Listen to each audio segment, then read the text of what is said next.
In the name of the Father, and the Son, and the Holy Spirit, amen. Lord, please guide us as we join together to plan this extremely untraditional school year.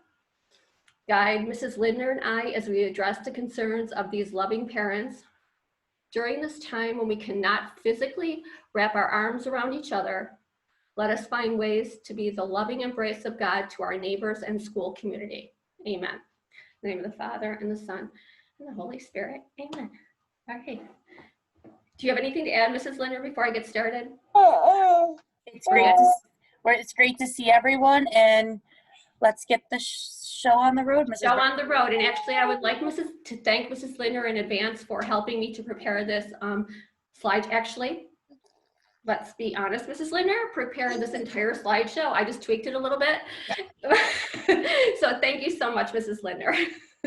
I'm going to share my screen now, and we've got a presentation for you, and please do not hesitate to add your questions to the chat during the Zoom.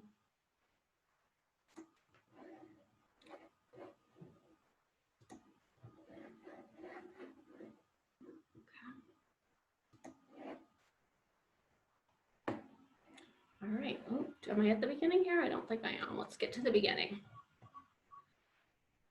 Believe it or not, I know you'll believe it during this, 5.5 months ago, I had no idea what Zoom was, and here we are, so please bear with me.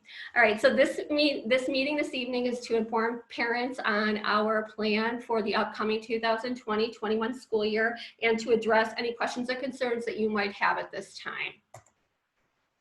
Our meeting guidelines are as follows. The purpose of this meeting is to provide information regarding procedures and policies for the in-person instruction of our children. In addition to attending this meeting, parents must read the reopening plan that's posted on the school webpage. All attendees will remain muted throughout the meeting, and questions may be submitted through the chat box or via email to me, sbrierly@ssppschool.com. Early next week, Mrs. Brierly, I, and Mrs. Lindner will respond to all unaddressed questions at once via webmail, I'm sorry. In addition to our regular health forms, new family paperwork and tuition agreements, the following forms must be signed and in the office prior to the first day of school. We have a new COVID-19 liability form which will be sent out, and the entire school handbook is being redone. So we have a preschool through 8th grade handbook, which we will be providing to all parents so that they can read it. And we have a sheet that lets us know that you actually, and in fact, have read it. Both of these forms we sent home in August, in the August mailing, and will be available in the office and on our school webpage. One thing that I'm going to add there, the handbook is always posted on the school website. Once it is done, you would read it from the school website and just sign that page that we are asking you to sign off on. Can you say that one more time, because I didn't even hear that? Our handbook is posted on our school website. When it is updated, it's still currently last year's, as we are making many adjustments to the handbook. So parents would read it on the school webpage and then just sign the sign-off sheet that's going to be mailed home. Okay. All right, and as far as communication throughout the year, there are 3 ways in which the school will communicate to you. We will be sending emails. We will be sending alerts via the Remind app, and on the school website, notices will be posted at all times. Chime in anytime you need to, Mrs. Lindner. As far as screening, I gotta go back. As far as screenings for our children, we will require screenings for children each day as they enter the building. We ask that at home, you take your child's temperature each morning, and it needs to be less than 100.0 degrees. Do your own symptom check. If your child has nasal drainage, difficulty breathing, coughs, chills, headaches, loss of taste or smell, muscle pain or diarrhea, or if they have been in contact with anyone testing positive for COVID-19, we ask that you keep them home. Once they are at school, we will take a temperature check before they are able to enter the building, and they must have a temperature of less than 100 degrees. Any symptoms that we see, they are not to, how am I supposed to put this, Mrs. Linder? They should not present any symptoms as far as nasal drainage, difficulty breathing, cough, chills, headache, loss of taste or smell, muscle pain, or diarrhea. Right. On So entering your classrooms. We will be sending home these guidelines in a school mailing, and they will be on our website. Again, it reiterates the symptoms of COVID. We understand that children will be sick, and by no means has anything to do with COVID symptoms. So we also will be presenting you with a guideline of what to look for as far as symptoms that are just cold or flu. These are on here.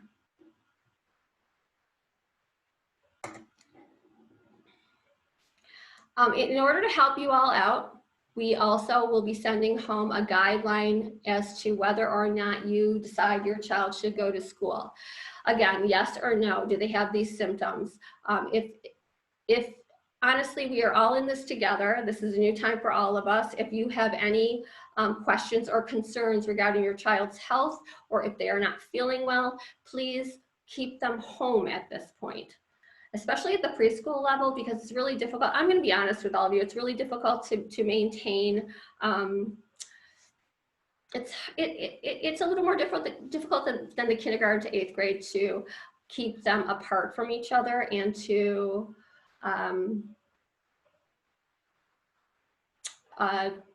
maintain hygiene. So all of the help that you can give us is appreciated. So take a look at this and make sure that you go over it with your family before school starts. As far as screenings, it's normal for children, like I said, for children to get sick with things that are not COVID-19. Sick children should be at home and given adequate time to rest and recover. It's important for parents and guardians to follow the protocols in place regarding screenings, and please do not give children fever-reducing medicines or cold or cough medicines prior to coming to school, because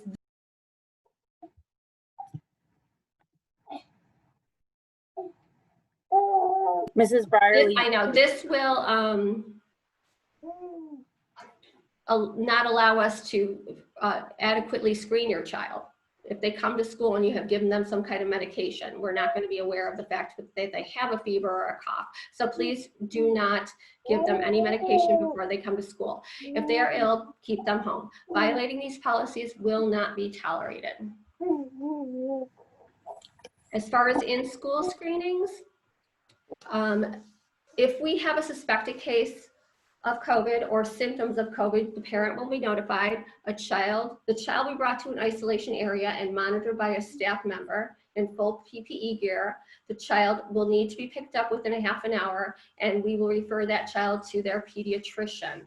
We do have a actual isolation area in our school, which we have designated for children that are under that fall under this circumstance. So we will take them to room 101A, and we will call the parents, and these are the procedures that we will follow. One piece that I am also going to add to that is that room also has its own restroom in the room. Therefore, any students that have suspected cases will not be also sharing the restroom with any other students as well, because they will be in that specific restroom if they have to use the restroom before they are picked up. As far as confirmed cases, Erie County Department of Health will be notified. Niagara County Department of Health will be notified if the child resides in that county. And Erie County Department of Health will follow their procedures regarding quarantines of class or school. School families and staff will be notified of a case in the building, and the child's name will not be given. All direction will be given from the Department of Health. A child can return to school with all of the following criteria: a note from the doctor releasing the student back to class, 2 negative COVID-19 tests at least 24 hours apart, symptom-free for 24 hours without the use of medication. If your child has had symptoms that are associated with COVID-19 and does not have a COVID-19 test or a doctor's note, then all the following conditions must be met. At least 24 hours have passed since recovery, symptom-free and no fever. Child has improved of all symptoms without the use of medication, and at least 10 days have passed since the documented first symptoms appeared. As far as contact tracing, St. Peter and Paul will fully participate and comply with regulations from the Department of Health with regards to contact tracing. St. Peter and Paul will maintain records that accurately reflect who is present in the building and who is present in the classroom. Therapists for students will be permitted to work with the children and go through the same screening as our staff. Visitors are not permitted in the school building or in classrooms. Students have been placed in cohorts to minimize the contact students have with each other and staff members. So preschool students will spend the majority of their school days self-contained within the classroom, and there will be no mingling of classes. We will not do assemblies, we will not do group activities with children who are not in your child's classroom. So we have developed a cohort system where our kids will only be in a class with the same students each day. Masks. Okay, so this is something, Mrs. Linder, I might have to defer to you on this, because literally within the last hour and a half, we have been given different information on masks. The plan right now for our school, mask must, this is based on our current information from the Department of Health. Masks must be worn when entering and exiting the building, during periods of transition, during the use of the restroom, and any time that social distancing cannot be ensured. So that's any time that they cannot be 6 feet apart. So when the child enters our school, they will be wearing their masks. When they come into the classroom, they will be wearing their masks. They will wash their hands. They will then be taken to their desk. Their desk is 6 feet apart from any other student in the classroom. At that time, they will be able to take their mask off because they are 6 feet apart. When they are up and moving around this classroom, if they are able to play with their own toys with their designated toys on the floor, they will be able to take their masks off. However, they will have to wear their masks, I'm sorry. However, that's where we stand right now. There have been some, how do you want to address this, Mrs. Linder? So there have been some contradictory statements that have been made that we have not seen issuance from the state, but it's something that we received from an employee at Williamsville, and we are looking to get clarification on everything. I've already contacted the Diocese of Buffalo to also get clarification, as they are helping us try to figure this out, because they were not aware of this change either, because we have not found anywhere within the state guidelines that this is contradictory. I mean, I just want to be completely honest with everyone. So that's where we stand as far as masks right now. As long as they can be socially distant, we are looking to make the children comfortable. At the pre-K level, they need to have mask breaks. So as long as they can be socially distant, we will allow them right now at this point to have their masks off. As far as mask coverings, they should cover the mouth and the nose. There shouldn't be any gaps, but they should allow for easy breathes in and out, and they should be connected to the ears or the back of the head. If you wear a mask and you would, I'm thinking that this means if a student or a teacher decides to wear a mask, they may also wear a face shield. However, they cannot only wear a face shield. Correct. So we do require an actual mask on the face. There are things called gaiters, which I just learned about. They're the ones that they're around the neck and you can pull them up over your neck. We do not allow those. They have not been, they're not the required masks that we have right now, and bandanas also we do not allow. Mrs. Brierly, before you keep going, because some of the chat is directly related to what we are discussing right now. So why don't we address these, because it's with the masks piece right now. Okay. So right now, The contradictory piece is saying originally what the State Department of Health guidelines said, it was the student had to wear a mask if they were not within 6 feet. It was either 6 feet apart or they were in a mask.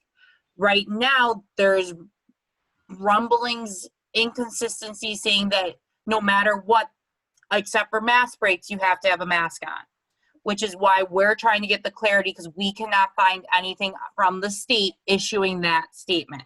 That is part of the reason why we want to have pure, accurate guidelines, and this is what we have accurate that we can confirm as of right now.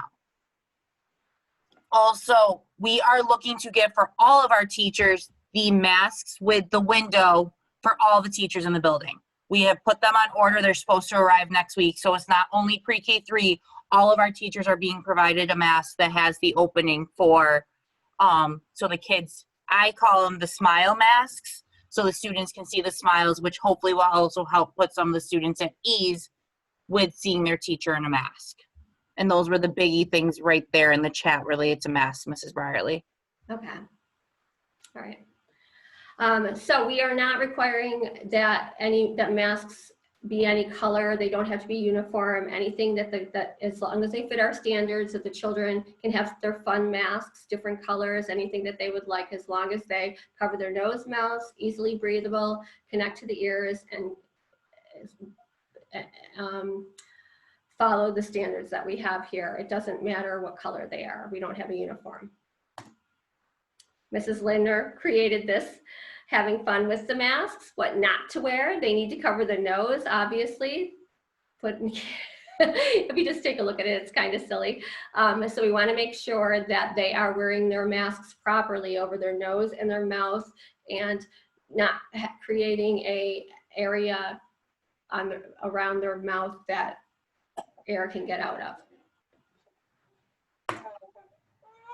Arrival. I had a lot of questions about arrival. We are going to do a staggered arrival to our school according to last name. The plan right now is to have children with the letters, last name starting with N, from N to Z, arrive at our school from 8:10 to 8:20, and from A to M, arrive from 8:20 to 8:30. We are going to use 2 sets of side doors at our school, because there is a second set of doors that most people aren't aware of, that are right at the end of the school driveway into the school. It's our plan to have our kindergarten prep children and Mrs. Godzik's children enter through those doors, those side doors, and the main side doors would be the entrance for the rest of the preschool. So during your sign up, during your individual orientation, we will show you the door. If you're not aware of the extra side door that we have and you're in Mrs. Godzik's class or our kindergarten prep class, we will be showing you that door that you will be entering on. And this is just so that we can stagger the amount of people dropping off their children at one time. And at that time, each child's temperature will be taken and a health screening will be done every day to ensure that your child is fever and symptom free. For dismissal, the students will be dismissed from our school side doors only. So we're going to ask you drive up to the side door. We will have a teacher's assistant or a staff member at the side door to go to your door. And we will call your student's class to have your child brought down to your car, so that you will not have to enter the building to have your child brought to you. We're going to start dismissal at approximately 2:45. Our school day technically goes till 3 o'clock, but if you are able to get there a little earlier, it will help us out in the dismissal process so that we don't have a huge lineup of cars at the dismissal time. If your child is attending after-school care provided by LE3, they will be dismissed to the cafeteria, and they are going to follow LE3's protocols for arrival into the program. You can register your child for that program following the link on our website. LE3's policies and protocols are listed on our school's website.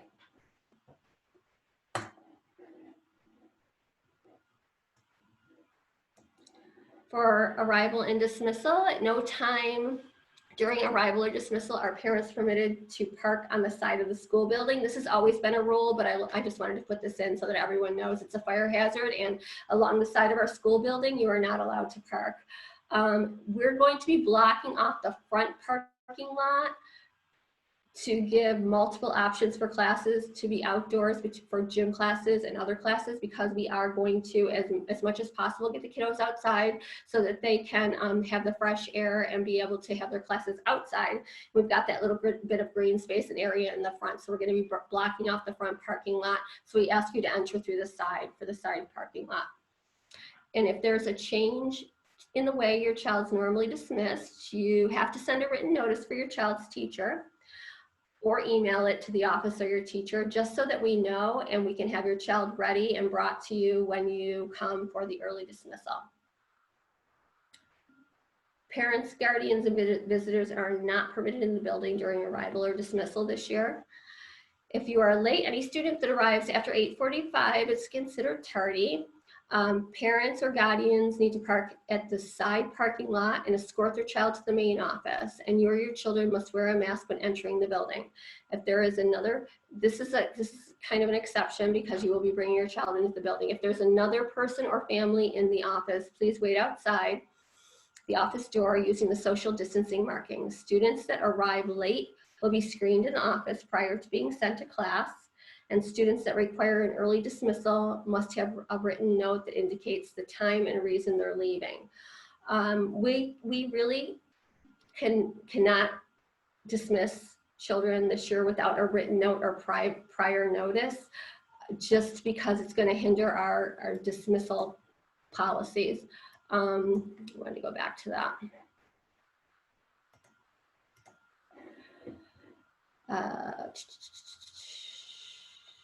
See this Zoom thing? Okay. And you need to sign your child out if you take them out early this year. No students can be dismissed early after 2:30 because we need to ensure that all of our students are safely dismissed and allowed dismissal between, I'm sorry, I didn't even change that yet, between 2:30 and 3. That should say 2:30 and 3. And it will interfere with regular dismissal if we allow them to just be dismissed prior to 2:30. For after school care this year, we are using LE3. LE3 has been since June providing daycare for area children. So we're very confident in their ability to keep our children safe and to follow protocol. So we have gone with LE3, and there's a link on our website to sign up for them if you choose. After school dismissal can be as late as 6 o'clock. They offer half-day camp and full-day camp. As far as the first 2 days of school, they're not going to provide after-school care until your child's first full day of school. So if you have a 4-year-old that's in our full-day program, they are eligible for LE3 starting at 3 o'clock on Thursday, September 11th. If you have a 3-year-old who would start on that day, they're eligible for their first day. So they cannot attend after school until their full first day of school. The first 2 half days for our 3 and 4-year-olds, LE3 will not be provided. Okay, classrooms have a limited amount of students. This has been a question that I have addressed on various emails. We have various class sizes various class amounts of children in the class depending on class sizes. I have my smallest class at 4 children because it's a small classroom. I have my largest class at 12 children. So it depends on the size of the room that we are able to put these children in. Desks are spaced 6 feet apart. Desks, tables, chairs, and frequently used surfaces will be cleaned and sanitized throughout the day, and different cohorts of students will not be sharing rooms. We have purchased an electromagnetic sprayer, and it was delivered on Tuesday, so we'll be doing trail runs throughout the school building next week. So those of you who had concerns about how the rugs would be cleaned in the classrooms, we will be using the electromagnetic sprayer to clean the rugs and the classrooms at the end of the day. For lunch and snacks, students are going to be washing their hands before and after eating. They also will be washing their hands before and after leaving the classroom if they ever move around the building. If a sink is unavailable, hand sanitizer will be there. However, we do have hand sanitizer. However, they will be using soap and water before and after they eat. All preschool lunches and snacks will take place in the classroom. And as a safety precaution to minimize exposure with prepared lunches, we will not be serving lunches daily this year. So please prepare lunches and snacks for your child that will require minimal assistance to open, so that it limits exposure for your child. I know it's difficult for some of them. We will have aides and teachers in the classroom with gloves and masks on to help them to open their lunch materials. However, as easy as you can make it for your child and the teachers is best.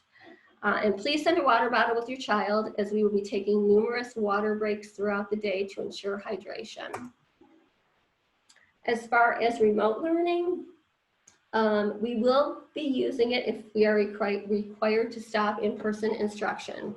Preschool teachers will be communicating via email, holding small group live Zoom instruction bi-weekly, providing online resources for both the academic and physical well-being of the child, and probably most importantly, communicating regularly with the parents.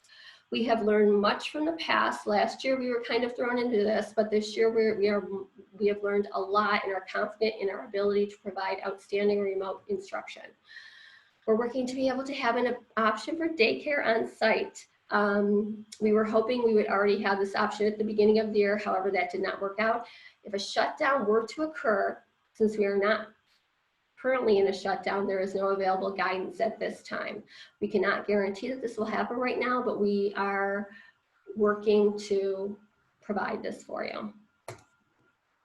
And I really think this is as everything in the world right now, our procedures are subject to change based on changes in guidelines. And we appreciate your patience as we all work through this process together. I know we have had a lot of help throughout the summer with a lot of people as far as a transition team. There are a lot of people that we wanted to thank. We had our transition committee, which was composed of Pam Grafasi, one of our teachers, Michelle Ganchow, Missy Nigro, Andrea Basile, Lexi Matam, Mrs. Fran Hill, Katie McIntyre, Mrs. Lindner, and myself. And then we also had some of our kiddos from the school on our committee: Shelly Panner, Charlotte Murphy, Ronnie O'Hara, and Ruby Nowak, that we wanted to thank. And I want to thank you all for coming. I think now, I'm sure there are many, many questions that we will need to address. So let's get started on those questions, shall we, Mrs. Lindner? Yes. There are some questions in here. Okay. All right, I'm gonna again reiterate, if you had questions that you submitted prior to the meeting, I checked your emails. I did answer anyone up until 5:15 who submitted any questions. All right, let's see, I'm gonna go from the beginning and start on these. Some of them we cannot answer, we will have to address at a later point.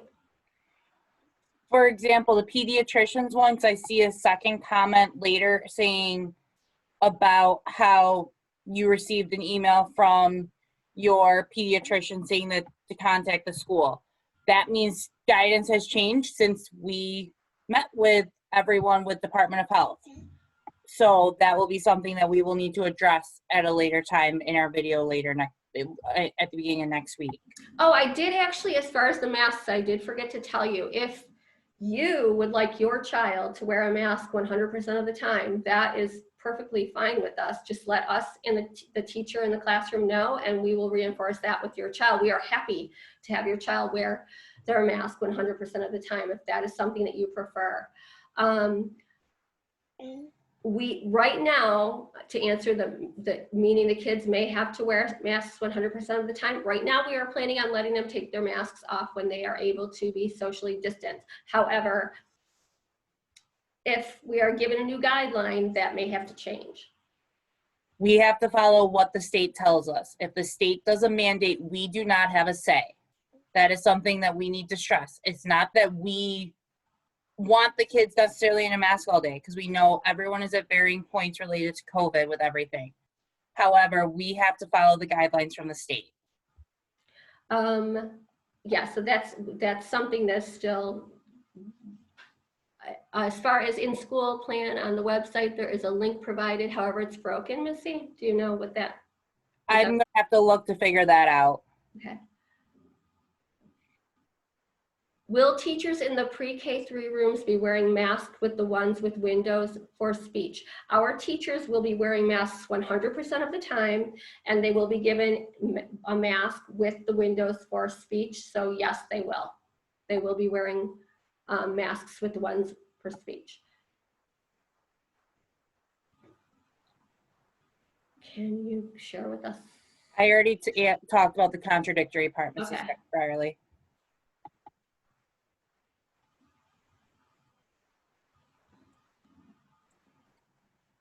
Oh, as far as morning care, we are working very hardly. We are really working to provide an in-house day care or an in-house before school care. However, right now we have not been able to work that out. We continue to work on it and are striving to provide that for you. Right now it's not available though. I'm going to be completely honest. Because LE3 changed their policy related to before school for all schools. That's part of the problem. So that's why we're trying to figure out, as we were just notified.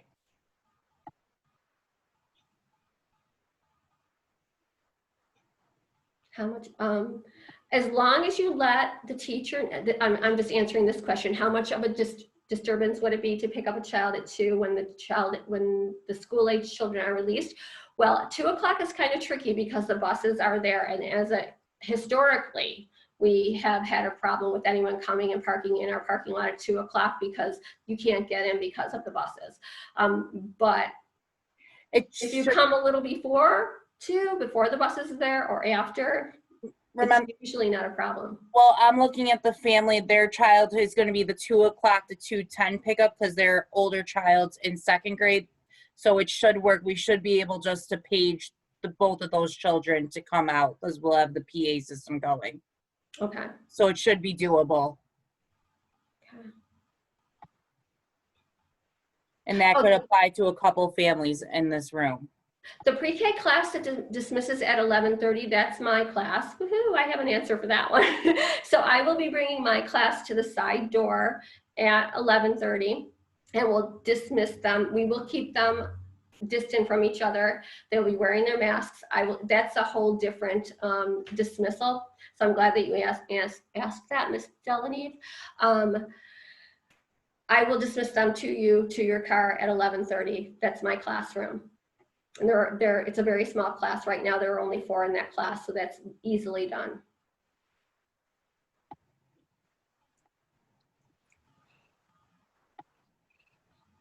Before school, I think we already touched on. After school is LE3 until 6 o'clock, Mr. or Mrs. Cullen.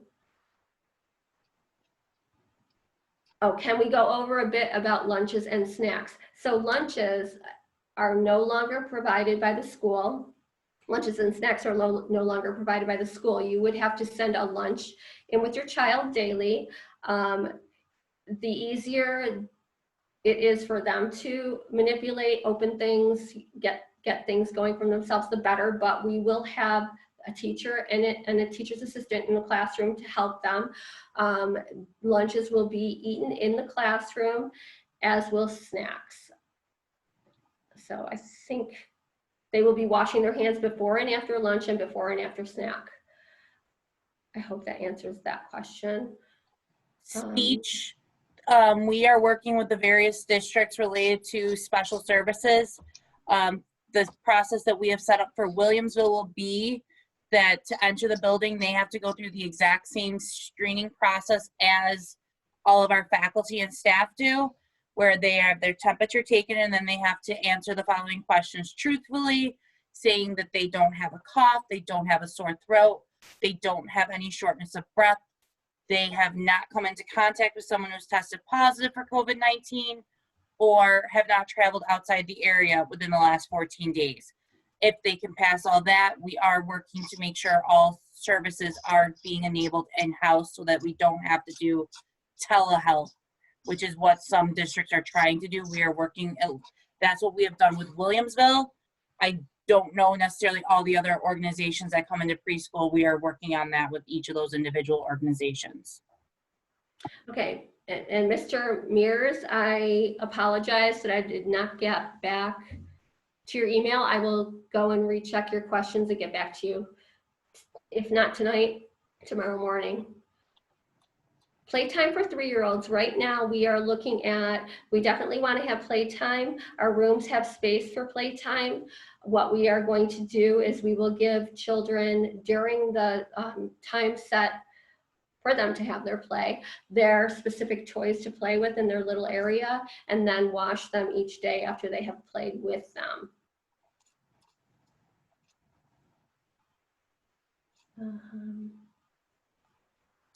It's been verified that Mrs. Barcombe would be the aide in the early kindergarten class. I'm sorry, the kindergarten prep class, to answer that question for Mr. Mears. And again, I will get back to you. Okay, daycare options in the event of a shutdown. In the event of a shutdown right now, the way it works, okay, we were unable to sign on LE3 right now to provide our daycare in the event of a shutdown. However, the way New York State has worked it is if our school shuts down, we will be given the opportunity to apply for emergency daycare status, but we cannot apply for it right now until the schools are mandated to shut down. And if they do shut down, then they will, I keep forgetting the word, we have to go through the application process, and typically when it comes to a shutdown, at least when the first time it happened, they process the applications very, very quickly. So we are hoping to be able to go that route, but because of the fact that we are not in a statewide shutdown or a regional shutdown, they aren't giving any guidance because they don't want to put guidance out there till they have to. Yes. That's but basically right now, yeah, how everything has been for anything with schools. I'm being perfectly honest with each of you. They expedite the process in the event of a shutdown. It will not take us as long to obtain the emergency daycare status.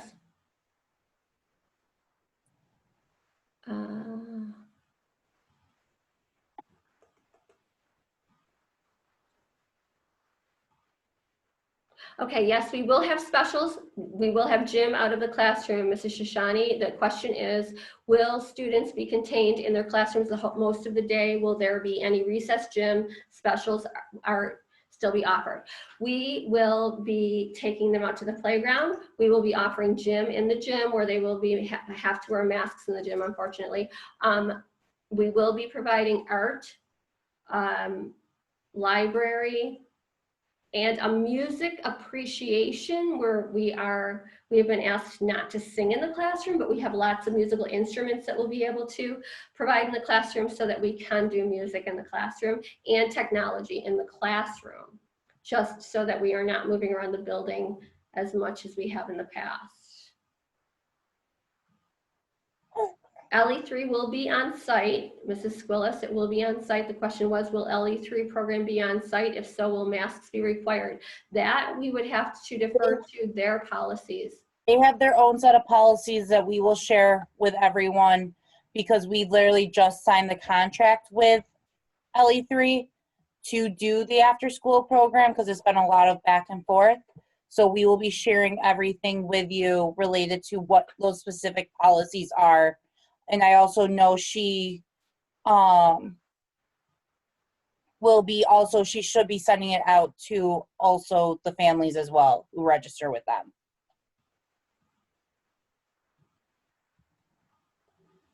Mrs. Barley, I got a question privately to me. What Yeah. does nap rest time look for all day threes? Will the mats be 6 foot apart? Mats, what we definitely do have class sizes that will allow us to have the mats 6 feet apart. If they're not mats that are able to be wiped off each day after nap time, if they're then they will need to be sent home to be laundered every day. So if you can purchase the mats that can be wiped down, we can keep them in the classroom. And they would be labeled with your child's name so that this way then there's Absolutely. no chance of it being another student using your child's mat. Yes.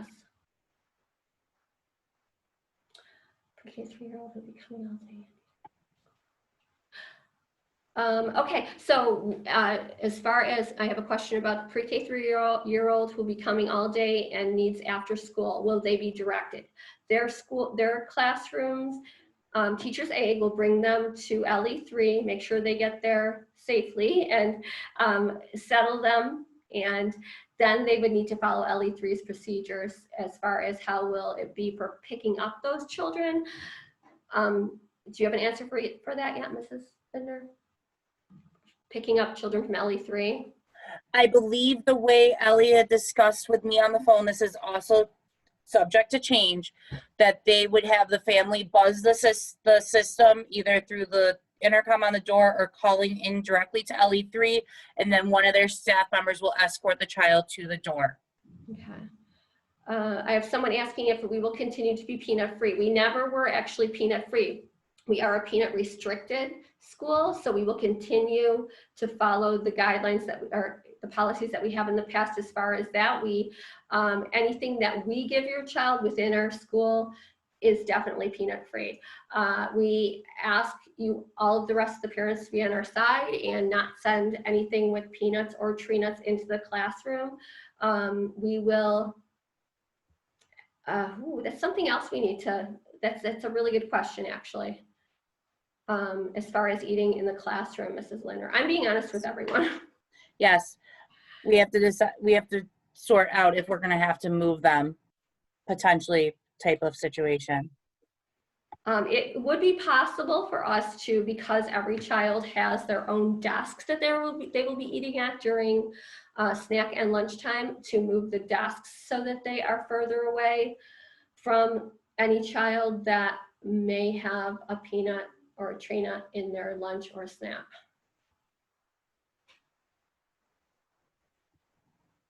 Can I pick up? As far as can I pick up my niece and nephew with my son who are together? Yes, absolutely. Even if they have a different last name, if you're dropping off, just let us know and we can figure that out. The whole reason behind the drop off with the letters is so that we don't have everyone coming at the same time. We can absolutely work with you Yes. on any drop offs or pickups. Pre-K 3-year-olds will be able to be in the gym. Someone's asking me, I'm sorry, I should read the question first. Will the pre-K 3-year-olds have any activities outside of their classrooms? They will be in the gym. They will be able to go outside. We've got a back area outside. We've got our playground, and we've got grass on the front area that we will absolutely take them to. Do lunches need to be nut-free?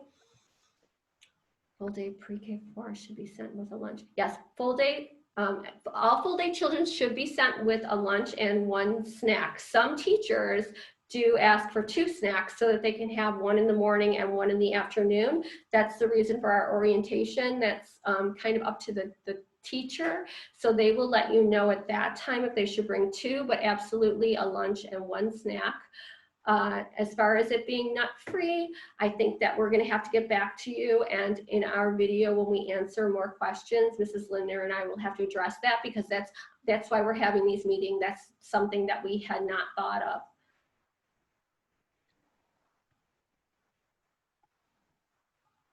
How likely do you think it will be that you will find a substitute early morning provider?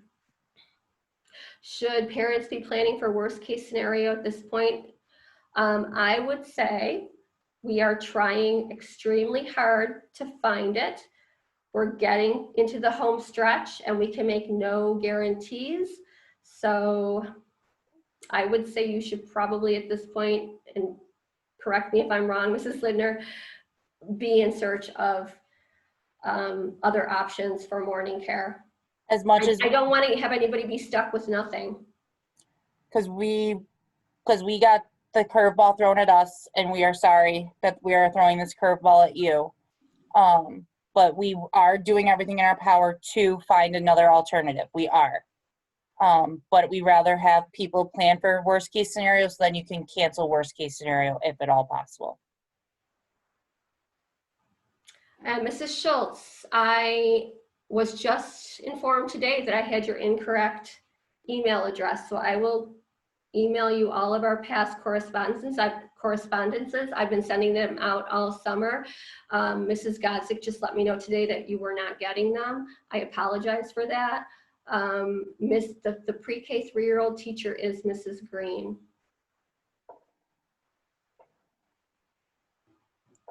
Does full day early kindergarten have nap time? The teachers start the year with a rest time. It's not necessarily a nap time, and they use their own discretion as how their class reacts to the nap time. They do have a rest time. If the children fall asleep, they let them fall asleep, and they will not let them sleep for any more than 45 minutes approximately. If they don't sleep, they let them get up and do some different activity after a half an hour, but they do have a little bit of a quiet time in the afternoon just to give them some downtime and to give the teacher a break. These questions I can answer, see? How many students are enrolled in early K class? Right now we've got one class of 12 and one class of 11, and they are both, one classroom space-wise at 6 feet apart with guidelines can take up to 15, and one can take up to 20, but I'm not taking any more. So we've got 12 and 11 right now. So we have more than enough room for these children to be able to move around and be comfortable before school. You absolutely will be able to, Mrs. Vasquez, will we be able to meet Mrs. Ganchow's pre-K 3 replacement at orientation? Absolutely. I will have a replacement before orientation, and you will be able to meet her. I am hoping to have a replacement by tomorrow.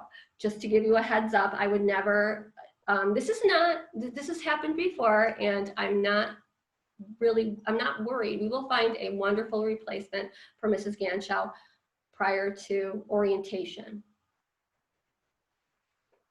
Mr. and Mrs. Cullen, can my child come with me to meet the teacher? We encourage that. Please bring your child to meet the teacher. You have a time slot specifically for your family, which is a new thing this year, and I'm really excited about it because you're going to get to spend that entire half hour with the teacher, with your child, to address questions that you have individually, and we have never done that before. So I think that's one of the pluses about this whole entire thing. You're going to get your own individual orientation.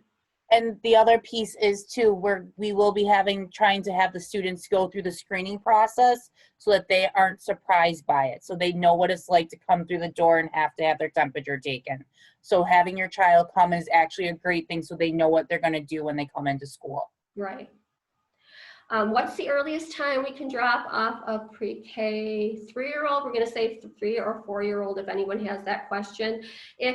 What we're working with now would be 3:10. If you need to move to that earlier drop off, email me and we will try to set that up for you. The teacher will be prepared to have children in their class starting at 8:10. And the fact that we may not be able to offer the before school program, I'm going to try to work with you to see if we can at least get your children in there by 8:10, which gives you a little wiggle room. Does that make sense, Mrs. Linder? Yes. Okay. Okay. Pre-K, how many children are in the pre-K 3-day Tuesday, Thursday class? Right now there are 10.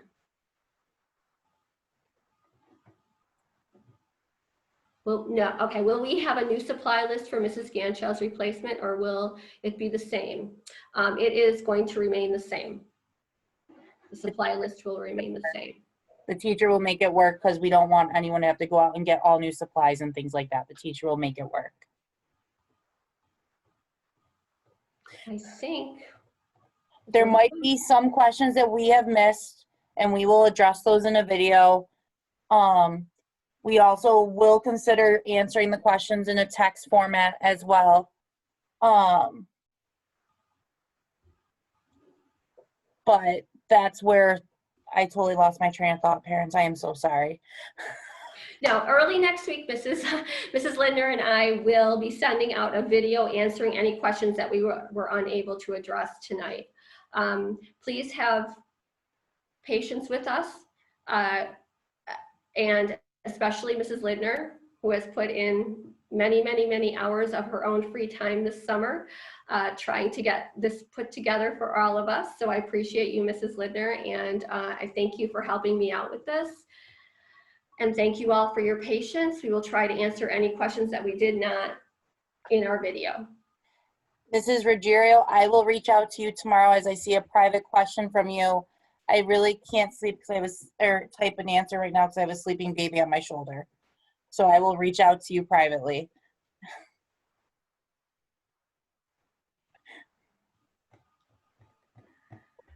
All right. I guess that is it. I forgot to thank Mrs. Pat Herwig from our school board for attending tonight as well. Thank you, Pat. Thank you, Pat, for being here, and the school board for everything they do for our school. Thank you, thank you, thank you. Parents, thank you for being patient with us. This is going to be a challenge for all of us. This is completely new, so please be patient and have compassion with us as we try to figure all this out, just like all of you are. We are excited for the opportunity to educate your children, and we look forward to seeing you guys at the end of the month for orientation. And we hope you all have an absolutely wonderful evening. Thank you. Thank you, everyone. Have a wonderful night. Now I'm going to stop recording, Mrs. Brierly.